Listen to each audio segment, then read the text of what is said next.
UFC Seattle is coming up next weekend, and today, guys, I am going to be breaking down the entire card for you with timestamps if you'd like to skip to any part of the video. Hello, everybody. Welcome back to another video. If you are new here, my name is Kyle. I'm your guy with too many YouTube channels. Guys, we're going to be breaking down these fights as deep as we can possibly get. We're going to be taking a look at betting, guys. We're going to be talking about the fighters' records, just again, like breaking it down as much as we possibly can from one of the biggest fight fans on the planet over here. And if you're particularly interested in one of the fights, you can check the description or the timestamps bar or the little red bar right down below you. You can skip to any part of the video.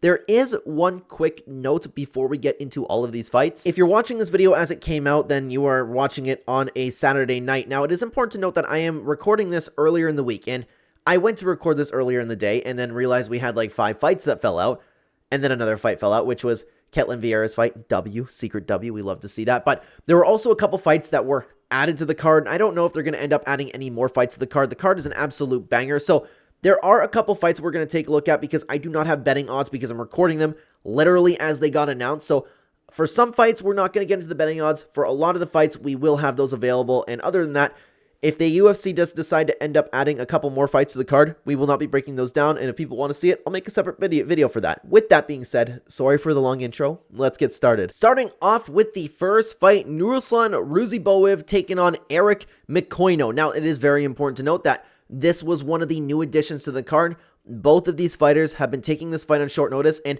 I always want to be transparent with you guys when you're watching my videos. Something I pride myself on is my honesty. Like when we bet, we take responsibility for our losses, things like that. I always want to be as real with you guys as possible. And typically with the vast majority of UFC fighters, I am supremely knowledgeable about what I am talking about, the fighters' histories, all of that. I'm very aware of a lot of fighters outside the UFC, but Eric McConico is not one of them. I scanned some highlights for this dude, and that was about it. So when I'm breaking down this video, if you're taking what I'm saying and actually like thinking about betting for this fight, I would ignore that, okay? But anyways, I am one of the biggest fight fans on the planet, so I am going to be talking about this fight. Eric McConico, from what I have seen, he is a powerful, wrestling, heavy fighter with finishing ability. He likes to close gaps. He likes to get takedowns, utilize ground and pound, and Brazilian Jiu-Jitsu. Unfortunately, he has not fought anybody of significance. He's 9-2 coming to the UFC on complete short notice. I don't know where the UFC found this guy. Perhaps it was because he had a fight in LFA, and I'm a big fan of LFA, and I don't remember seeing this dude fight at all, but that's because he had one fight in LFA. But regardless, there's not a ton I can break down about him. I wish I could tell you a little bit more, but again, just scan some things. I haven't noticed from what I've seen any weaknesses in his game, but I'm sure there's something that we could pick apart. But on the other hand, Nursulton Ruziboev. This is a fighter that I was supremely hyped on. I thought this dude was going to be a huge contender. He's 34-9, and when he beat Bruno Ferreira, I had a gut feeling about him. I had a gut feeling. It was like, okay, this dude could be a contender one day. And then he had the really good performance against Cedric Dumas after that. Looked great, but that's against like one of the worst fighters in UFC history. I lost all of the hype, though, against Joaquin Buckley.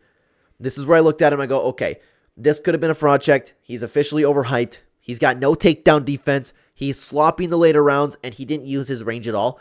This performance just disappointed me, and I know that it aged well with Joaquin Buckley, like going on the streak that he's on, and Joaquin Buckley is a very capable fighter, potentially a future champion, but I did not like what I've seen from Nursulton Ruziboev in that bout.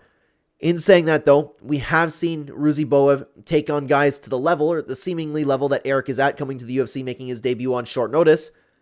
I think it's pretty safe to say that Ruziboev is going to get the job done. No matter where he wants to take it, whether on the feet, on the ground, he's a pretty powerful guy.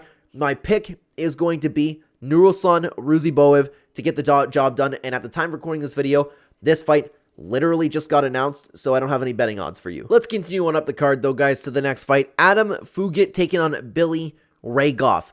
I'm not too sure what to think about this fight, to be honest with you. But anyways, we have Adam Fugitt as a well-rounded fighter who can weaponize wrestling and pace. He's pretty good anywhere. He does a good job fighting where his opponents are weak. He uses high fight IQ in that sense. Other than that, sometimes he can be open to shots. In his UFC career, we have seen the ups, we have seen the downs. He is, but the problem is, like, he is shown to be a very capable fighter, but he's losing to guys like Mike Malott, who, depending on how you want to look at that one, he seems to be a little bit of a step up to the new entry level of the UFC, and he also lost to Michael Morales. But then this is the problem, because while he's losing to capable fighters, he has also won against fighters that are like, you know what, I don't really know what to make of that one. Like, the wins could be better and the losses could be better. None of these have really aged all that well. Billy Goff, on the other hand, he's a well-rounded fighter with decent grappling, but he does thrive in the stand-up. He's a guy with really awkward movement, and he's a pretty good fighter in general. He has okay cardio, but the problem is, like, when speaking on his cardio, and I'll talk about the Trey Waters fight in particular because that's when we just saw him, and it was a complete slugfest. It was a fight that could have gone either way, but this is where we look at Billy Ray Goff and you see, okay, well, he did show a lot of fatigue in that fight, but on the other side of the coin, it was one of the highest paces you could possibly set in a fight. So I don't know how much I want to really look into that because he doesn't have like a ton of history of gassing that much, and he didn't like completely gas out. He just showed a ton of fatigue, man. But other than that, he's looked pretty good in the short career that he's had. This is why it's really, really tough to predict, man. I think that age might come down to play on this one.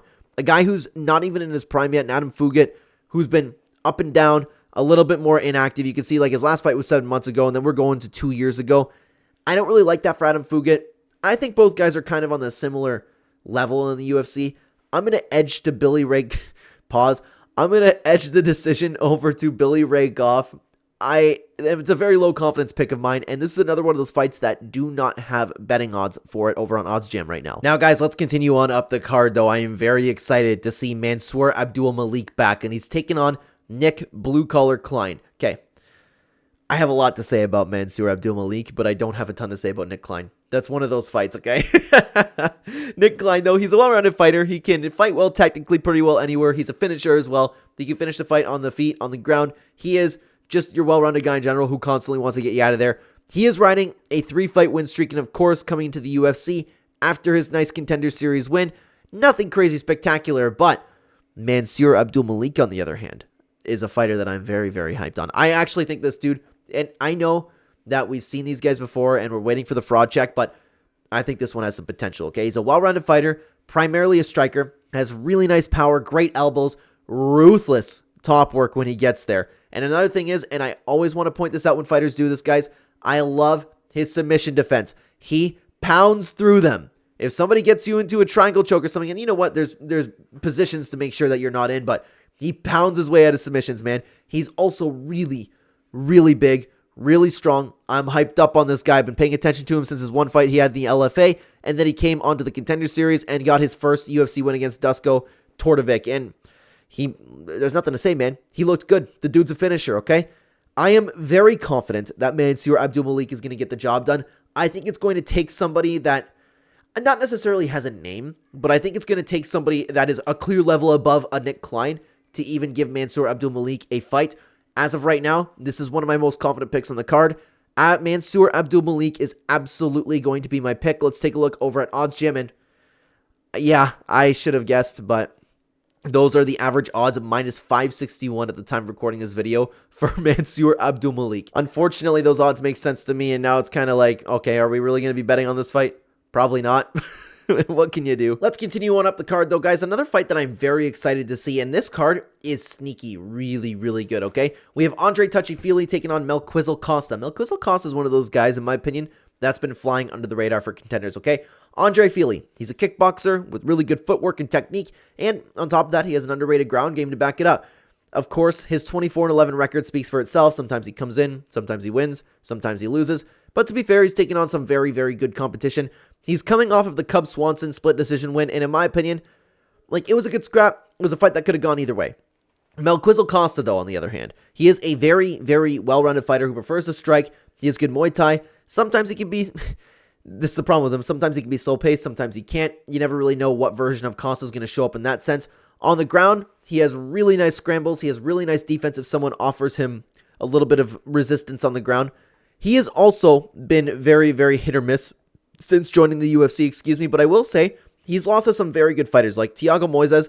Like, just coming in from the LFA, Thiago Moises is an animal to be given for your UFC debut, and he also ended up losing to Steve Garcia, which is another loss that ended up aging very, very well. Other than that, he's looked good in his wins. He's looked good against Austin Lingo. He looked good against Shaylin Nursulton, and I don't want to say he shined in those performances, but he did look good, like, especially in his last fight. It was all grappling. He showed awesome technique, really good cardio, ended up finding a finish in the third round. Like, I'm pretty high in Melquizael Costa. Andre Fili is seemingly, and it's weird to say for 34 years old, 35 years old, it seems like the dude's already, like, way out of his prime. I don't know what it is. Like, he definitely had more potential when he was younger, and I don't see that same hungry guy anymore, okay? Melquizael Costa, on the other hand, I think he's a very good fighter, and I think that he's flying under the radar, training over at Shootbox. I really, really like him in this matchup, and he is a confident pick of mine. I'm picking Melquizael Costa to get the win. I don't see Andre Fili finishing him like a way that Steve Garcia finished him. Of course, like, there's always the potential. Fili does have some sneaky good finishes, but I think Melquizael Costa will be defensively aware, I should say, excuse me. I think he'll be defensively aware enough to be able to take on anything that Andre Fili brings to him, and I think that he could use a variety of options to get the job done, maybe bringing things in close. Has a little bit of a reach disadvantage, he's got to worry about that, but I think he'll do a good job. I like Melquizael Costa in this matchup. That is going to be my official pick. Let's take a look at what Odds Jim has to say over here, and wow, it's a pick'em right now. It's a pick'em. Good odds for Melquizael Costa, in my opinion. That's something that I would consider hitting myself. But, of course, we'll have to wait and see, right? Melquizael Costa is going to be my pick to get the job done. Now, guys, let's continue on up the card. We have Ricky Simón versus Javid Basharat. Unironically, this is one of the fights on the card that I am most excited to watch. I'm not even lying. I like both of these guys a lot. I think that both of them, even though Ricky Simón has been in the UFC for a while, we haven't seen a ton for them, I still think he's a fantastic fighter, and I can't wait to see what the future looks like for both of these fighters, okay? Ricky Simón, let's start with him. The elephant in the room I will start with. He's 20-6. He's coming off of a 3-fight skid, but look at the fighters that he's going up against, man. You are fighting in the toughest division in combat sports history by far, and you're having a good performances against Song Yadong. You're having a fantastic performance against Mario Batista, and I know that Mario Batista gets a ton of hate right now, but he is a very capable and very fantastic fighter in his own right. The Vinicius Oliveira one was a little bit rough because he ended up getting bullied the whole time, but even this loss is aging very gracefully, man. Like, I'm not ready to count out Ricky Simón yet. I think he's still a very good fighter. He's a high-pressure wrestler with great movement who weaponizes cardio and will do anything to get the fight to the ground. He does have solid technique wherever the fight goes, and his striking is looking better most of the times that we see him. Like I said, the Vinicius Oliveira fight was a one-off for him, but it could just be a style matchup, and Vinicius Oliveira could very well go on to be a champion. Javid Basharat, by the way. And you know what? Now that I think about it, both of these guys have been really losing their steam. I don't know what the Basharat hate has just all of a sudden come about. Like, within the hardcore MMA community, everybody was like, the Basharat brothers, they're sick, they're the future. And now all of a sudden, like, people are just hating on him. I don't know what to say. I still like Javid fight. Am I expecting a banger when he comes out? No, but I enjoy the technique that he brings, okay? He is a very technical striker who can utilize Taekwondo stance. He also has amazing Brazilian Jiu-Jitsu. He has amazing scrambles. He's good at pressuring without getting ahead of himself and throws a wide variety of attacks. The only thing that he lacks in is the straight-up wrestling game, which Ricky Simón has, and he's lacking in power. Nothing that he throws really stings his opponents. Now, there is something that we just learned about Javid Basharat, which is a little bit of an issue, okay? And that is against Ayman Zahabi. This was a super, super close fight, but in my opinion, him losing was the proper decision there. He looked incredible in the first round of this fight, but he ended up actually fading in the third round.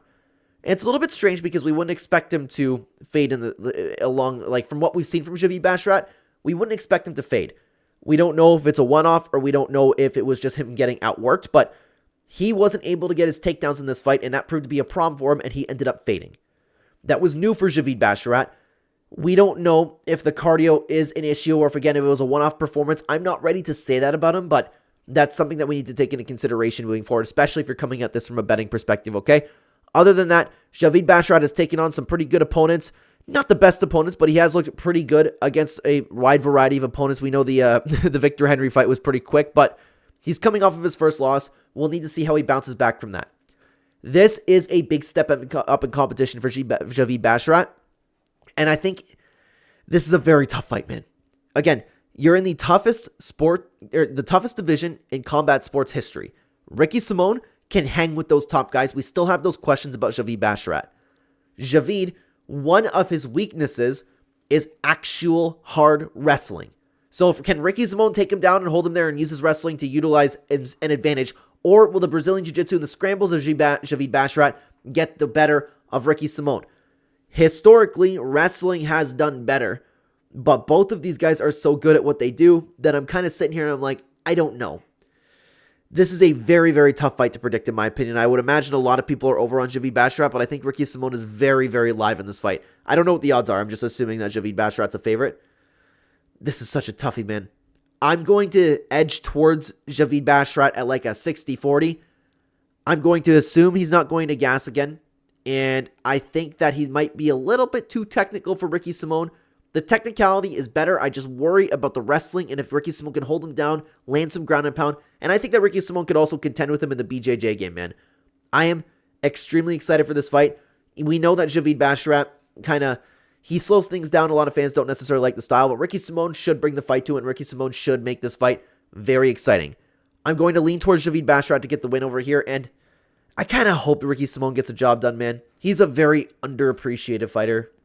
He brings the excitement pretty well every single time that he comes, and I don't want to see him go on a 4-fight losing streak because he's been fed to the absolute wolves of the division. Let's take a look at Odds Jam over here, and you can see that Javid Basharat's a pretty big favorite, okay? Nothing crazy, but he's minus 270 right now. I think that Ricky Simón is very, very live in this fight. It wouldn't shock me one little bit if he ended up like it. I don't think it would be a fraud check because it's a big jump up in competition, but this wouldn't shock me at all. Over 2.5 rounds, minus 250. I don't hate that.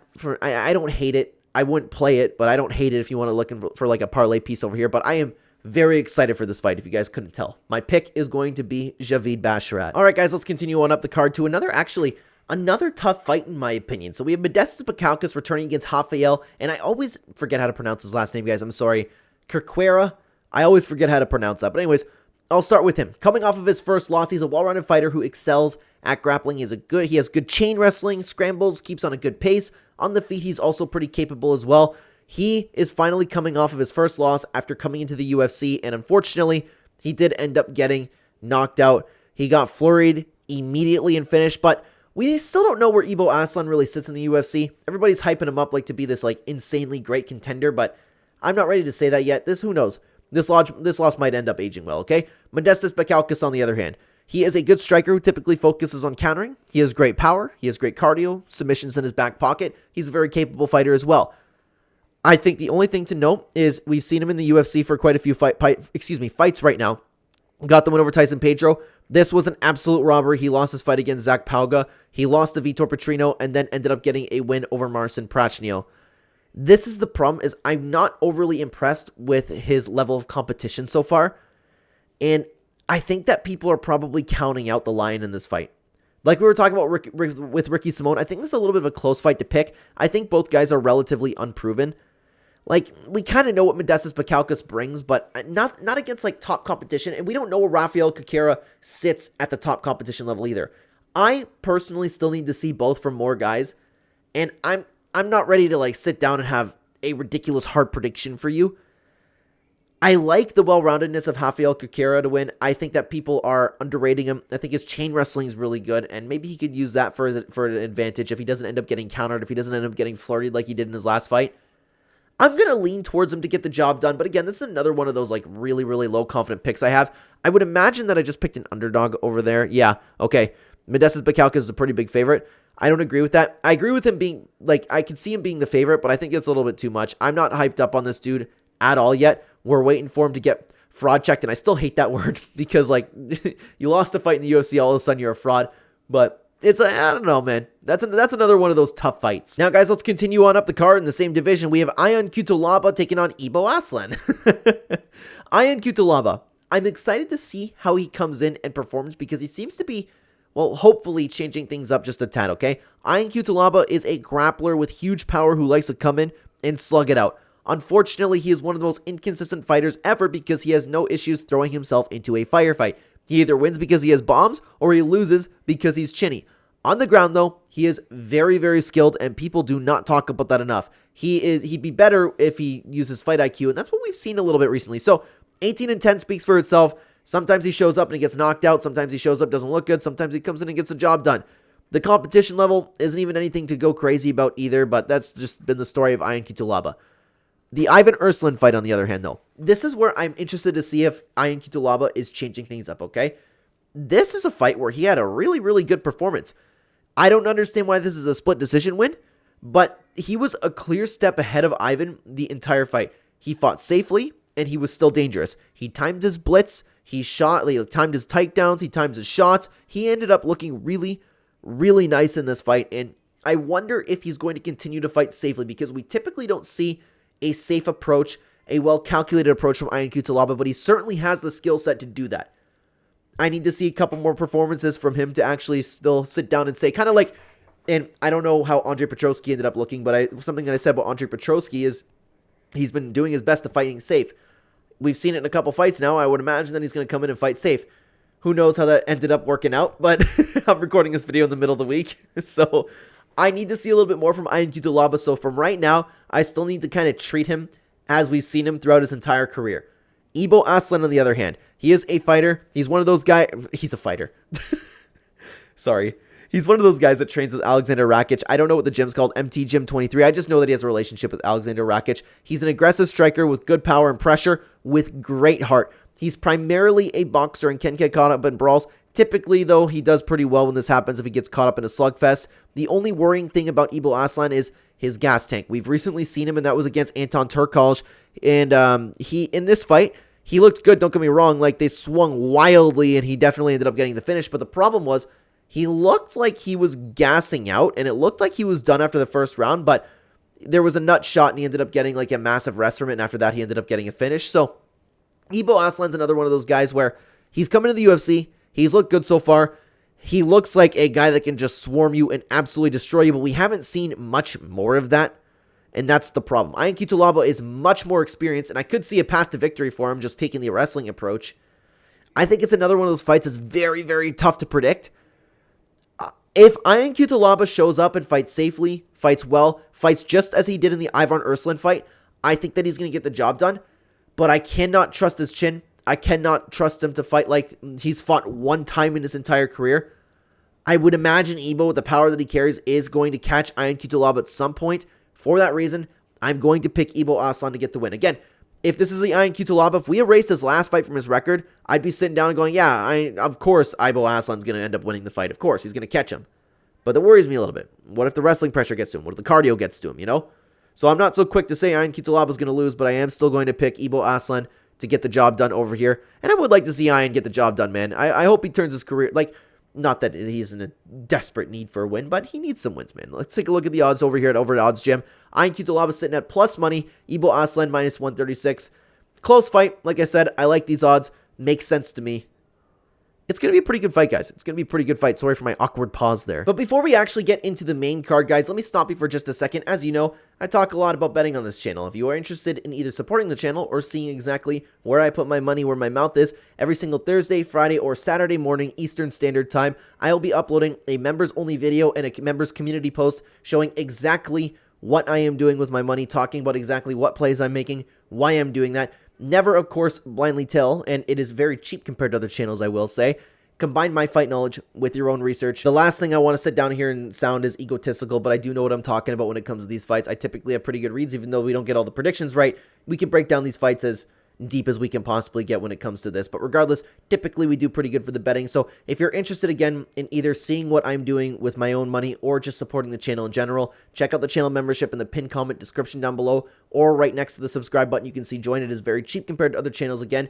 And by the way, if you are also interested in OddsJam, which what we've been using, very good site for serious sports bettors with multiple sports books. You can check out that. If you are interested, you can check out OddsJam at my link in the description, comment down below, and also using code Clenbat, you can get a discount if you want to sign up, guys. Thank you very, very much for listening to all that. Let's move on to the main card. Starting off the main card, we have a newly announced fight, that being Alonzo Menefield versus Julius Walker. Just joining the UFC. The UFC needed another fight to put on, and Julius Walker is getting his chance in the UFC. It's another one of those fighters I had to go back and take a look at. From what I have seen, he's a big striker for the division who utilizes distance well. He can finish both on the feet and on the ground, but he is primarily a striker, and he does that very well. Alonzo Menefield, on the other hand, he's a stand-up fighter with great power and takedown defense, and sometimes in fights he gasses out. Not a ton to break down with this fight, to be honest with you. Alonzo Menefield hasn't necessarily been impressing any of us with his recent performances. Like, yeah, you know what, the Dustin Jacoby fight, it was a good fight, but even then, if you wanted to take a look at that, like, how was the decision in that one? Carlos Ulberg, he didn't look so good. Of course, he didn't look so good, right? That was one of the worst, weirdest performances we've ever seen. And then Asmat Mirzakhanov, where, I mean, like, it wasn't a horrible performance, but he just couldn't keep up with the speed. I think that Julius Walker needs to prove himself a little bit more before getting thrown into a guy like Alonzo Menefield, who has been in there with some of the best in the entire world. While the technique is there, and he certainly has potential. I'm not ready to sit down and pick him over an accomplished UFC fighter, so I am going to be picking Alonzo Menifield in this fight. But I need to learn more about Julius Walker in this fight. Alonzo Menifield is going to be the pick, though. Not a ton to break down with that one, but the next fight is fantastic. Let's move on, guys, to the return of Gene Silva, taking on Melsik Bagdasaryan. Gene Silva, man. I am officially convinced that this dude is going to be a top contender one day. The hype is real for this guy. There will be no fraud checking, okay?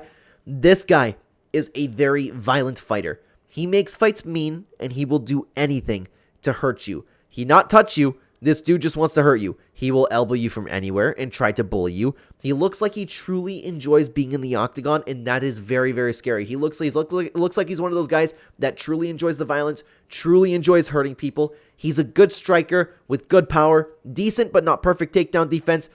The only thing I will say about Gene Silva is one day, this dude is going to get cracked. He plays games in there, and he is overconfident. The day is going to come where this dude ends up getting cracked. But that day has not come, and I don't think it's going to come just yet, because Gene Silva came onto the scene, just bursted onto the scene completely, relatively unknown. He comes in, and he just starts schooling all of these guys, and he's schooling good opponents. Like, Charles Jourdain is a great fighter, and Drew Dober is also a very capable fighter in himself. And Gene Silva's coming in here looking really crisp, looking like a very, very dangerous man, and it's always a dangerous fighter when the guy looks like he really, really enjoys the violence.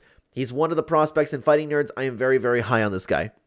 Melsik Bagdasaryan is his opponent. He's a very good striker with tons of volume, great accuracy. He isn't afraid to be creative, and he lands when he throws. There isn't a ton else to break down about Melsik Bagdasaryan. We've seen him for a little bit now, and he's fought some okay opponents. He's been extremely inactive, and I don't know why, but last time we saw him was almost 2 years ago. So, this fight is unfortunately pretty easy to predict in my opinion. I am supremely confident that Gene Silva will get the job done. None of the striking that I've seen from Melsik Bagdasaryan is enough to make me go, okay, yeah, you know what? This could give Gene Silva some problems. I don't think that's going to happen. I think Gene Silva is going to do what we've seen him do in the UFC so far. Look insanely crisp, look tough, come in there, bully Melsik Bagdasaryan. I am very confident in this fight that Gene Silva will get the job done. Let's take a look at Odds Gym over here, and you can see that Gene Silva is sitting at, for the average odds, -494 at the time of recording this video. Understandably so, guys.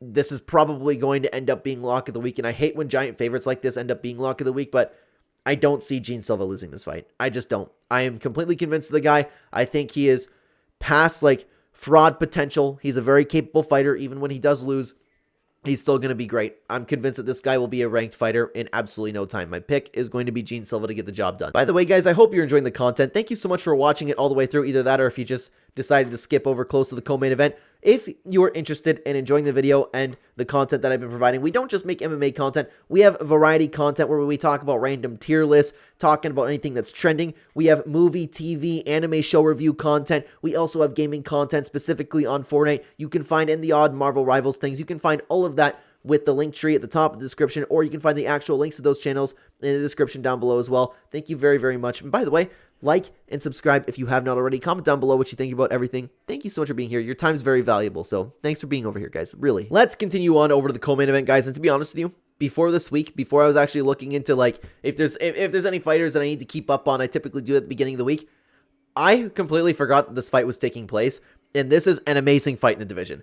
Amazing. Brendan Allen versus Anthony Fluffy Hernandez. Fluffy finally getting a giant contender, and I am excited to see it, okay? Brendan Allen, he is an extremely well-rounded fighter. He can do anything. He's good when he's patient and looks for his openings, but you can't always count on him to do that. I personally think Brendan Allen shines when he's on the ground, and people they vastly underrate his work over there. I believe within the division, his grappling skill set is along with there at the top of the division. The big problem with Brendan Allen, and this is a problem that we've been talking about recently, is he can fade really bad. Really bad. And this is the first time that we've really seen it is with the Chris Curtis fight, where he ended up looking very, very nice in the beginning of the fight, and he was even outstriking Chris Curtis. He was looking great in that fight. In the 4th round and in the 5th round, he faded horribly. If that happens at the top of the division, I've always said that this dude is screwed. And then he took on Nasruddin Imavov, and we had a little bit more of the same problem, which he is still a great fighter, and he put on a great fight, and in my opinion, this fight honestly could have gone either way. He looked so good for a round and a half. Then he faded again. Even the striking was nice. It was powerful. He kept up with Imavov and arguably did a little bit better in that department, but Brendan Allen's one of those guys. He has So much potential. So much. But he needs to fix this issue, especially when you're taking on a guy like Anthony Hernandez, okay? Anthony Hernandez has been making his way through the division, a very underrated fighter, in my opinion, just like Brendan Allen. He is a very tough, high-pressure, high-cardio grappler who will look to just break you, beat you down, find a submission. He has relentless pressure, relentless ground and pound, and he has proven that through all of his UFC fights so far. He has looked so good, particularly, and you know what's crazy is he's looking even better against better competition. Roman Kopylov, he was able to fight through the striking that Kopylov had for him and just relentlessly went for takedowns. He finally got to the ground, found a choke really quickly. Michel Pereira, after surviving the initial flurry, which he had to really battle through in that fight. Like, this says something about Anthony Hernandez and his heart, to be honest with you. He dominated the rest of the fight. Every single round besides the first round was a 10-8, in my opinion, for Anthony Hernandez. I'm left after that fight just about convinced that he is, I don't want to say the real deal because he is the real deal. I'm almost convinced that this dude can take on the top 3 of the division, okay? And this fight's going to say a lot because how I see this fight going is for especially the first round, Brendan Allen's going to make this insanely competitive. He's probably a better striker, and I believe that he can keep up with the grappling. I believe that he can defend the takedowns. I believe that he can scramble. I believe that he can offer resistance. The problem is the cardio, the pressure, the pace of Anthony Hernandez is absolutely going to break Brendan Allen down. Brendan Allen has one clear weakness, and that is Anthony Hernandez's greatest strength. I don't see Brendan Allen finishing Anthony Hernandez. This dude has all the heart in the world, and he's insanely tough. I don't see this fight going any other way unless Brendan Allen comes in and he has supremely improved his cardio. You know what? Like, I know it's a 3-round fight, but with the pressure that Fluffy's going to bring, I think that we're going to see Brendan Allen gas in there. And I think that I don't know if he's going to get submitted, but I think we're going to see a Brendan Allen beat down as the time goes on. But that leaves the problem too, okay? You have Brendan Allen, who's going to fight great for a round, maybe a round and a half. Round 3, he's going to lose. Round 1, he's probably going to win. And then round 2 is that swing round. So when exactly is Anthony Hernandez going to take over? I think that's going to happen at the beginning of round 2. I think this is a high-level fight. I have no reason to believe that Brendan Allen's going to fix his cardio, but if Brendan Allen were to fix that cardio issue, then I would look into actually picking him to win this fight. But in saying that, I'm very confident that Anthony Hernandez is going to get the job done. It's a great fight for the division, very important fight for the division, and I honestly want to see Anthony Hernandez get up there in the division, man. Like, I'm excited to see this guy's future, okay? Anthony Hernandez sitting at a minus 273 average odds favorite over here. What are the average odds for over 2 point? Really? Over 2.5 rounds, minus 117. What am I not seeing there? I can see this going to a decision. I don't think that Fluffy's going to submit Brendan Allen. I think that might be where the odds makers are going for it. Maybe. Brendan Allen's a tough guy, too. I don't really see him getting finished. That's a very interesting line over there. That's one that I actually might consider. I'm a big 1.5 guy fan, though. I'm a big 1.5. Once we get to 2.5, I'm like, not loving it, but I am going to pick, like I said, Anthony Hernandez to get the job done, and I hope that he gets the job done too. All right, guys, let's move on to the main event, the fight that is probably going to break my heart. We have Henry Cejudo taking on Song Yadong. This is another very important fight for the division, another very important fight for both the fighters' careers, and a fantastic main event. Henry Cejudo, he's a well-rounded fighter who historically could fight anywhere, and he was pretty complete. The only thing that he really lacked in his skill set was raw power, but he's an Olympic wrestler who did a great job translating that into the UFC. His striking game has evolved over the years. He has a great karate stance. He has great cardio, fight IQ, heart, and technique everywhere in MMA. Unfortunately, though, he did take a lot of time off. Unfortunately, his age has finally started to show. He came back and fought Aljamain Sterling, which was a fantastic fight. I think the Henry Cejudo of old would have beat Aljamain Sterling, but with Aljamain Sterling, especially how he's gone on to perform and even a division above against top contenders, this has aged very well. Henry Cejudo still had a great performance. And in saying, like, when I said that his age is showing, it's that he's clearly no longer in his prime, but Henry Cejudo is still a very, very good fighter, okay? Then, unfortunately, he lost to Merab Dvalishvili, which, shockingly, he had some really good success against Merab Dvalishvili, and that loss also aged extremely well. Look at Merab now, the GOAT of the division, okay? He clearly won the first round, and this is where I do think that his age showed, okay? He started gassing, and that seemed to be what cost him the fight, but when we talk about Henry Cejudo gassing, like, he's fighting Merab Dvalishvili, so I don't know how much I'm going to really take that into consideration. I do believe that Henry Cejudo of old would have kept up with Merab, though. I do believe that. Not necessarily kept up to that extent, but he would have lasted a 3-round fight, okay? He was actually in this fight a better fighter than Merab. He couldn't get past the machine in that bout, okay? Song Yadong, on the other hand, I have been high on Song Yadong for a very, very long time. One of the most underrated, exciting fighters to watch, okay? He is a very complete fighter in himself. Very well-rounded. He used to come in, he used to be known as like a boxer coming to the UFC, but he is well-rounded in his game. He has great heart, fight IQ, cardio. He can hang with the best of the best. Song Yadong is also a very complete fighter like Henry Cejudo, okay? And I was convinced of Song Yadong for a long time, but even like, he's another one of those guys like we talk about with Ricky Simone who's been thrown into the wolves, okay? Marlon Moraes he beat. Corey Sandhagen, that fight was only stopped because of a cut, and Song Yadong was really finding his footing in that fight. Corey Sandhagen's a fantastic win. Ricky Simone, amazing fight too. Looked great. Chris Gutierrez did what he needed to do to win. And then the Piotr Jan fight. Piotr Jan has proved that he is still a championship caliber fighter ever since this fight as well. I know that was 10 months ago, but this fight was a very, very close fight. I personally gave the fight to Jan, but I think this fight could have gone either way. Both guys in this fight, Song Yadong, he dug deep, showed amazing technique. The fight was everywhere, and it was one of the most high-level contests we've ever seen. A fight that I've wanted to see for a long time was Piotr Jan versus Song Yadong, and it lived up to it. Song Yadong is a championship caliber fighter like Piotr Jan, like Henry Cejudo, and he officially proved that against Piotr Jan. Looked fantastic in this bout. So, this fight would be a lot more interesting to talk about, although I am excited for it.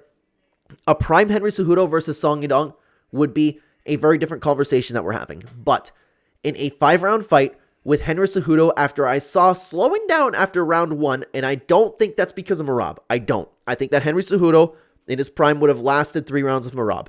5 rounds and we can have a conversation, okay? But I think that his age starting to show. I think that he started to gas out. Song Yadong's not going to do that. And I'm not even confident that Henry Cejudo can take down Song Yadong. I think that Song Yadong has become a very complete fighter in himself, okay? On the other side of the coin, Henry Cejudo also, not even a week ago, I've seen pictures of Henry Cejudo, and he is not in nearly as good shape as we typically see him. Also, though, problem with that is Henry Cejudo has also been speaking on how he's never been more hungry in his career before. I know we hear fighters say that types of things, but Henry Cejudo is still, as Kelvin Gastelum would say, on a mission for gold. This dude, I believe him when he says he's hungry. He's never been like backed into a corner like this, having 2 losses in a row, and he's spoken about like even getting humiliated by Merab. He is supremely motivated, but when I look at Henry Cejudo right now, if you guys have seen any recent footage of Henry Cejudo with his shirt off, it's not the same guy. I believe that to be his age. I believe his age showed against Merab Dvalishvili, and for that reason, I am absolutely picking Song Yadong to get the win over here. I really, really enjoy both fighters. I like them both a lot. Henry Cejudo is one of my favorite fighters, and I really hope that Henry Cejudo gets the job done, but I am not picking him to win this fight. I think that Song Yadong is going to win this fight. This is a fight that I'm considering placing a bet on. In the toughest division of combat sports, you have Henry Cejudo at 38 years old. It's not going to work out, man. Plus, I would imagine that the UFC wants Song Yadong to win too. I think this is going to break my heart. I think it's going to be Henry Cejudo not looking so great, and I think Song Yadong is really going to end up putting on a clinic, especially as the fight goes on. Song Yadong is going to be my pick. I hope he loses, but that's nothing against Song Yadong. Really, really enjoy him as well, but Henry Cejudo, I hope gets the job done, okay? Let's take a look at the average odds. Song Yadong sitting at a minus 255 favorite. Understandable. I agree with those odds. A little steep for me to play, but you know what? You never know. I'm pretty confident in getting the job done. Over 4.5 round at minus 153. I can see that. Both guys are insanely tough. If the odds are like that for 4.5, I can't imagine 1.5. As I said, I'm a big fan of 1.5 round fights. But guys, this is a very, very sneaky good card. I can't wait to watch it, and I hope you guys can't wait to watch as well. And I hope you enjoyed this video. But if you're enjoying the video, it doesn't have to end there, because as I've mentioned with Henry Cejudo being one of my favorite fighters, I made an entire video talking about my favorite fighters and why I enjoy them so much. If you're interested in watching the channel, you can check out the video right here. I'd love to have you over there. Thank you very much for watching, everybody. Take care.